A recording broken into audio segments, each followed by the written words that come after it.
За би нэг бас том сэдв яриа. Тэгээ мэдээж өөрийнхөө байр суурийг хэлнэ. За газрын засны талаар тэгээ Монголын төр импортын шатхуунаас 100% хараат байдлаа бууруулъя. Дотоодынхаа хэрэгцээг дотооддоо үйлдвэрлэдэг болъё гэсэн том амбицаар.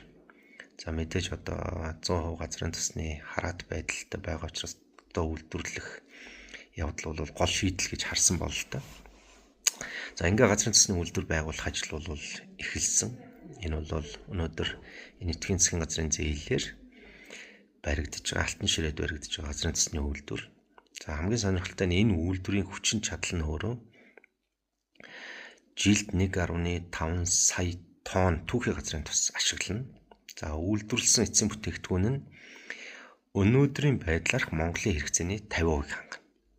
Өнөөдрийн байдлаар цаашдаа Монголын шатхууны хэрэглээ өсвөл яах вэ? Энэ үйлдвэрээ өргөдөх үү яах вэ гэдэг асуудал дахиад үүснэ. Нэгдүгээрт. Хоёрдугаар асуудал бол энэ үйлдвэрийн түүхий эдийг хангах тосыг яах вэ гэдэг асуудал одоо үүсчихэд байгаа. 1.5 сая тонн түүхий тос хэрэгтэй. Тэгтэл Петрочайна буюу Монгол улс Тамсгийн буюу Минингийн бүс нутгаас жилдээ одоогоор нэг 500-аас 700 мянган тонн л түүхий тос олборлож байгаа. За ингээд Петрочайна олборлсон түүхий тосоо 100% энэ үйлдвэрт нийлүүлнэ гэж үзвэл дахиад биднэрт 1 сая тонн түүхий тос хэрэгтэй. За энийг яах вэ гэдэг хоёр дахь асуудал үүснэ. За гэтэл үнэхээр энэ үйлдвэр ашиглалтанд ороод өнөөдрийн байдлаар Монголын хэрэгжилж байгаа шатхууны хэрэгцээний 50%-ийг хангах юм бол цаашдаа хэрэгцээ өсөн нэмэгдүүл яах вэ гэдэг асуудал. Өргөдөх үү яах вэ? За одоо түүхий тосоо яах вэ гэдэг ингээ хоёр асуудал үүснэ гэж үзэж байна. Тэгэхээр би бол юу гэж хараад байна гэхээр Оросын холбооны улс шиг бид нэр Европыг дэлхийд энэ шатхууны экспортороо дэлхийг бас хангадаг том ах улс биш. Хэрэглээ өндөртэй улс биш. Хятад шиг асар том хэрэглээтэй улс биш. Жилдээ 1.2-оос 1.4 тэрбум долларын л шатхуун хэрэглэдэг. За манай хэрэглээ бол бүр тийм огцом өсөх ийм одоо боломжтой улс биш. Тэгээд ирэхлээр 1.9 тэрбум доллараар нийт хэрэгцээнийхээ одоогийн хэрэгцээний 50%-ийг хангах хэмжээний хүчин чадалтай үйлдвэр барих юм хэрэг байсан уу? Минингийн талаас алтан ширээ хүртэл 539 км Хятадын Norinco компанид офтекерээ байгуулад нүүрсээр төлөх нөхцөлтэй асар өндөр үнэтэй тос дамжуулах хоолойг байгуулах хэрэг байсан уу гэдэг асуудал дахиад үүснэ.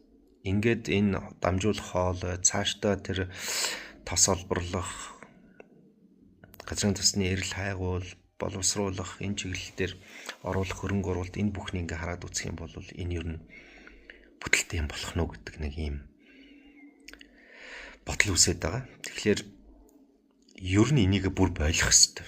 Энэ бодлого үндсээрээ буруу байсан гэдэг ийм одоо байр суурьтай байдаг хүн. За яагаад тэгж яана вэ гэхээр бид нар үнэхээр айхтар огцсон өсөн нэмэгдэх ийм одоо хэрэгцээтэй улс биш.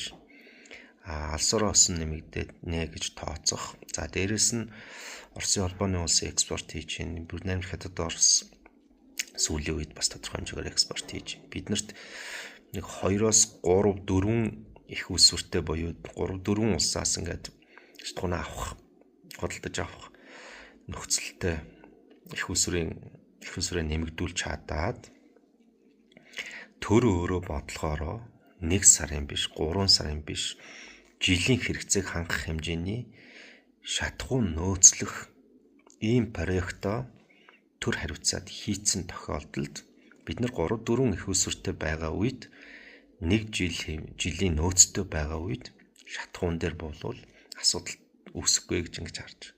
Тийм учраас энэ алхмыг хэрэгжүүлж чадвал бид нэр Монгол улсад газрын тосны олборлолт эрэл хайгуулыг бүрэн зогсоох хэрэгтэй.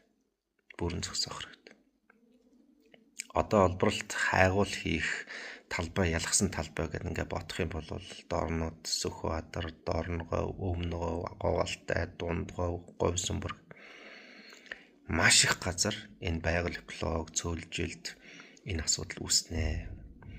Тэм учраас бид бол газрын тосон дээр ийм нэг стратегийн бодлого баримтлах ёстой байсан уу да гэж ингэж байнга боддог. Тэгээд үнэхээр Монголын төр нэг энэ бодлого өөр бодлого хэрэгжүүлээ явж байна.